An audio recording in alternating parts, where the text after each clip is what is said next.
Până acum am stat foarte mult să instalăm toate prostiile astea de care avem nevoie ca să folosim PHP-ul ăsta pe un calculator. Însă de aici încolo nu mai trebuie să instalăm nimic, doar vom învăța să programăm. Acum, așa cum am văzut când am instalat XAMPP, am văzut că s-a instalat undeva în C. Am intrat în C și căutăm fișierul XAMPP. Acum, voi nu veți avea XAMPP 3 și XAMPP 2, astea spuse de mine aici, voi veți avea doar XAMPP, asta dacă ați lăsat locația default. Dacă ați schimbat-o, mergeți unde l-ați instalat. Intrăm aici și avem o groază de prostii. Din nou, eu am htdocs și htdocs2, voi nu veți avea htdocs2, veți avea doar htdocs-ul ăsta de aici. Intrăm pe el și aici practic avem pagina asta pe care o vedem noi aici în momentul în care intrăm pe localhost. Așa cum am zis, eu n-am nevoie de chestia asta, o să o șterg complet, așa că o să-i dau Shift-Delete ca să dispară de tot. Ok, am șters htdocs-ul ăsta și hai să dăm un refresh acum să vedem ce se întâmplă. Wow! N-am mai găsit. Hai să ștergem aici dashboard-ul, pentru că nu e așa, nu ne interesează și ne apare chestia asta.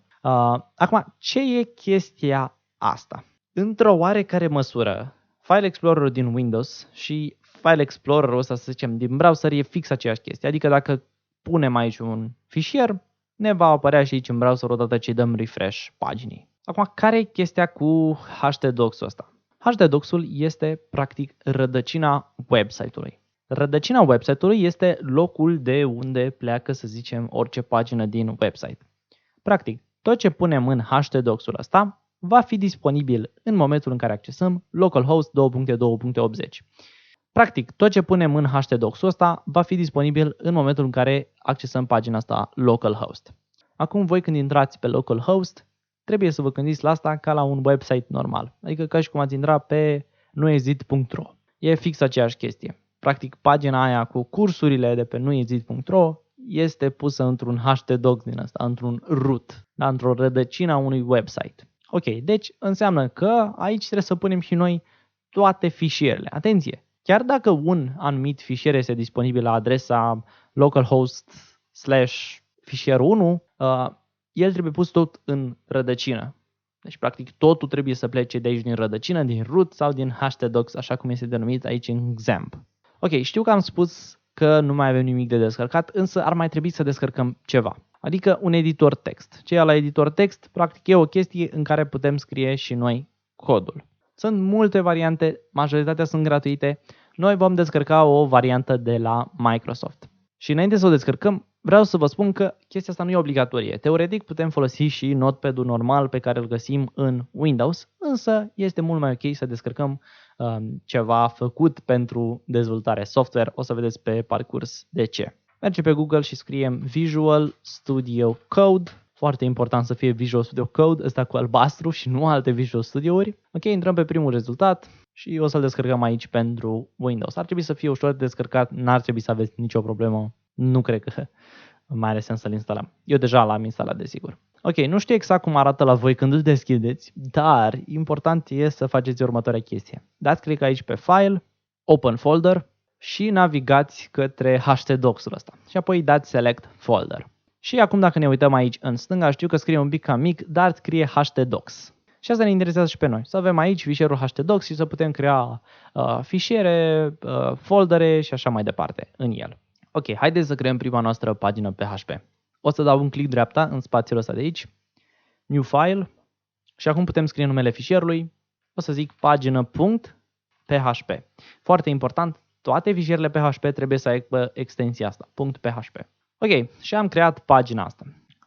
Hai să o salvăm, deși cred că e salvat deja. Mă voi întoarce aici în browser pe localhost, dau refresh și văd că îmi apare pagină.php. De asemenea, dacă ne uităm aici, vedem că a apărut pagină.php. Practic am creat un fișier. Dacă dăm click pe el, o să intrăm aici și desigur nu avem nimic, pentru că nici în Visual Studio Code nu avem nimic. Pentru cei care știu HTML, probabil știu ce e chestia asta. E un tag H1, o să scriu salut. Și pentru cei care nu înțeleg cum dracu am scris așa rapid toate chestiile astea, pur și simplu am scris H1, sau, mă rog, tagul pe care îl doresc și am apăsat Tab și s-a pus automat. De asta v-am și zis că e foarte important să folosim un editor special făcut pentru chestia asta. Hai să ne întoarcem în browser, dăm un refresh și vedem că acum a apărut pe ecran salut. Acum e foarte ciudat că noi am făcut o pagină PHP și scriem cod HTML. Asta pentru că într-o pagină PHP putem scrie cod HTML, scrie cod CSS și JavaScript. În schimb, putem să mai facem o chestie și anume să scriem și cod PHP. Asta e noutatea practic. de asta punem extensia PHP. Important de notat e că tot codul PHP trebuie scris între niște taguri PHP. Adică hai să scriem aici sus, mai mic, semnul întrebării, PHP și în momentul în care ne-am săturat de scris PHP o să scriu semnul întrebării mai mare. Între aceste două taguri, deci ăsta de pe linia 1 și ăsta de pe linia 4, va trebui să scriem noi tot codul pe care îl avem. De ce facem chestia asta? Pentru că, așa cum am zis, într-o pagină PHP putem avea cod HTML, CSS, JavaScript și așa mai departe. Și la fel cum și când scriem cod JavaScript sau când scriem cod CSS, avem nevoie de niște taguri să delimităm, care vor delimita puțin limbajele. Așa și aici avem nevoie de un tag și anume tagul PHP. Ok, vreau să facem ceva foarte simplu în acest tutorial din punct de vedere al PHP-ului și hai să afișăm un text pe ecran, pentru că de obicei asta facem prima dată. Hai să facem programul Hello World. O să-i dau un tab, doar ca să arate mai frumos și o să scriu echo, o să pun ori ghilimele, ori apostrof, tot nu știu cum se zice la plural și la final o să pun punct și virgulă. Foarte important, orice instrucțiune din PHP trebuie să se termine cu punct și virgulă. Ok, hai să scriem ceva aici și anume o să scriu Hello World. Salvăm, mergem în browser și dăm un refresh. Și vedem că acum apare și Hello World aici pe lângă, nu-i așa, salutul nostru de mai devreme.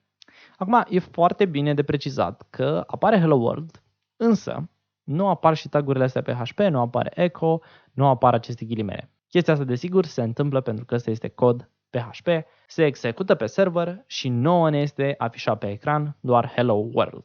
Chiar dacă serverul e tot la noi pe calculator, tot pe un server se execută până la urmă. Dacă facem o prostie și ștergem astea două și salvăm, mergem acum pe browser și vedem că se afișează fix chestia asta aici. Asta pentru că acum nu-i mai spunem fișierului ăsta că ăsta e un cod PHP, execută-l ca un cod PHP. Îi spunem, afișează pe ecran echo Hello World. Ok, o să revin la chestia asta. Acum hai să vă arăt de ce e foarte important să punem punct și virgulă. Hai să copiez chestia asta și să o mai pun o dată pe ecran. Acum ar trebui să ne afișeze de 2 ori Hello World, vedem că așa se și întâmplă, dar hai să ștergem un punct și o virgulă de aici, să zicem, salvăm, pe lângă că ne subliniază și aici avem syntax error, ignorăm chestia asta, dăm aici refresh și vedem că primim o eroare. Zice că avem o eroare de sintaxă și că hello se așteaptă la virgulă sau la punct și virgulă. Da? Deci primim eroare. Practic ce crede el acum că se întâmplă?